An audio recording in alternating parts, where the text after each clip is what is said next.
Whose money is in your retirement account? Now, I know that may sound like a strange question. After all, it's your 401k, your IRA. You funded it. Your name is on it. So, of course, it must be yours, right? But what if I told you a piece of every dollar in that account belongs to someone else? Someone who never put in a single red cent and who gets to decide later exactly how big their piece is going to be. That someone is the IRS. They're your silent partner, and most people have no idea. A man found that out in my office a few years ago, and he had just turned 73, and the government was forcing him to pull money out of his own account, money that he didn't even need. Now, he looked at me and he said, "You mean to tell me that they can force me to take my money out and then turn around and tax me for doing it?" I said, "Yes, that's exactly what it means." He spent his whole life thinking that account was his. Well over $1 million. His money. Or so he thought. But sitting across from me, I saw it hit him. This was the moment that he realized it was never entirely his, and no one had ever told him that. Most people don't find out until it's too late to do much about it. I don't want that to happen to you. I want you to find out now while you still can do something about it. For your whole working life, you were told something that sounded like, "Oh, this must be a gift. Don't pay taxes today, put the money away, pay the taxes later when you're in a lower tax bracket." And it felt good. You did that every year. You didn't pay. You put that money aside. The account grew. The number got bigger. And seeing that number grow, it built confidence in you that you were doing the right thing. But here's what's important to understand. You didn't avoid the tax. You just postponed it. You handed your silent partner the control, not only to set the rate, but the power to decide what that rate will be later when you're in your 70s, when your paycheck isn't coming in anymore, when you need the money the most and can least afford any surprises. Now, will rates be higher in 20 years or will they be lower? We don't know. Unfortunately, we don't get a vote. The national debt gets a vote. Congress gets a vote. Whatever is happening in the country politically at that year gets a vote. You've already agreed to pay whatever they decide. You just don't know what that number is yet. Now, I spent 28 years sitting across from people either entering or already in that distribution phase of retirement, the descent, as I like to call it. And there are two people who just come to mind right off the top of my head. I remember both of them, the expressions on their faces as I watched that exact realization hit them. They came to me a few years apart in completely different situations. The first was a man I just told you about.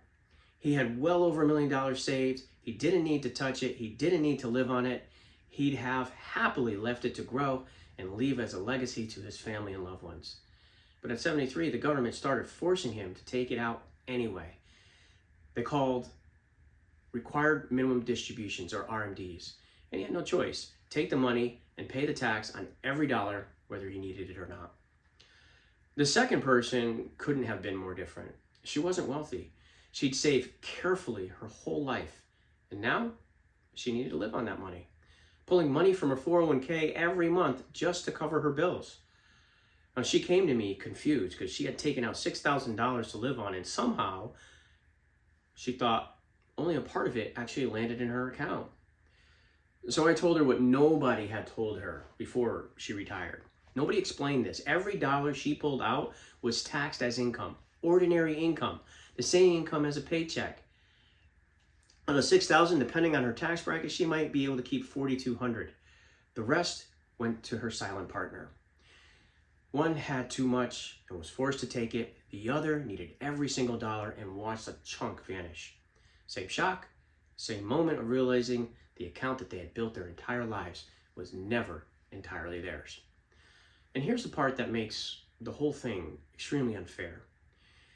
When you put that money in, remember, they told you you'd pay tax later and you're retired, and so you'd be in a lower tax bracket. And that sounded reasonable, but it leaves out almost everything that matters when you retire. Because while you were working, there weren't expenses and taxes that didn't exist yet. You weren't paying tax on Social Security. You didn't have it yet. You weren't paying Medicare surcharges. You weren't on Medicare yet. But in retirement, The money you pull from the account doesn't get taxed by itself. It pushes you over a certain thresholds. And those thresholds are low. Cross one, more of your Social Security becomes taxable. Cross another, your Medicare premiums go up.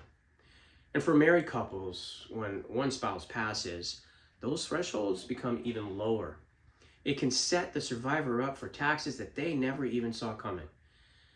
So the things that cost you nothing while you were working show up the moment that you're retired. That lower tax bracket they promised, for a lot of people, it never shows up. And they end up paying more in retirement than they ever expected, not less. And none of it was in the projection that they were shown by their financial advisors. And the part almost nobody warns you about, this bomb doesn't just go off once. It goes off again and again for the rest of your life. It goes off when they force you to take money out, whether you need it or not.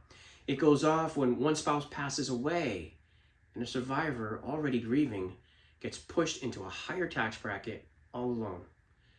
There's a name for that one. It's called a widow's penalty, and it's every bit as vicious as it sounds. It goes off when that income makes your Social Security itself taxable, so the benefit that you earned gets quietly clipped. It goes off 2 years later when that same income spikes your Medicare premiums, a surcharge called IRMA that most people never see coming. And it goes off one last time after you're gone, when the account that you wanted to leave to your family lands on them during their highest earning years, and the partner takes one final cut of that money away. 1 month, one bomb, multiple explosions at a time where you need the money the most. Now, I'm not telling you this to scare you. It's not all doom and gloom. I'm telling you this to educate you, to wake you up while there's still time to do something about it.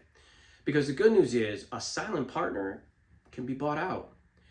What if instead of letting your silent partner set his share for the next 30 years, you could settle up today at today's rate on your terms and own the account free and clear, so that no one, not Congress, not the IRS, not the national debt, not the politics of any 1 year, could ever get to raise their share again. We're talking about a strategy, a plan, something with a structure and a sequence, and it's a big part of what I build for the people that I work with.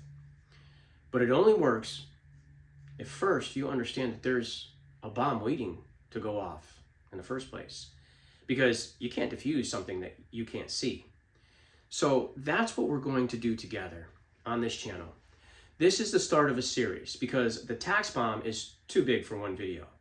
Over the next several episodes, I'm going to walk you through each way that bomb goes off, one at a time in plain English.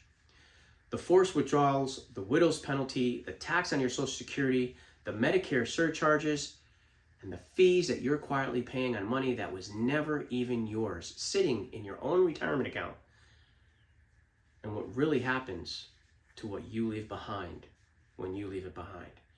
And then I'm going to show you exactly how that bomb gets diffused. If no one has ever explained any of this to you, don't worry. It's not your fault. But now that you know it's there, you can never unknow it. So subscribe and stay with me. The next episode, we start with the cruelest explosion of them all. The one that targets the person that you love the most at the worst possible moment. The widow's penalty. Subscribe so that episode lands on you, and I'll see you there.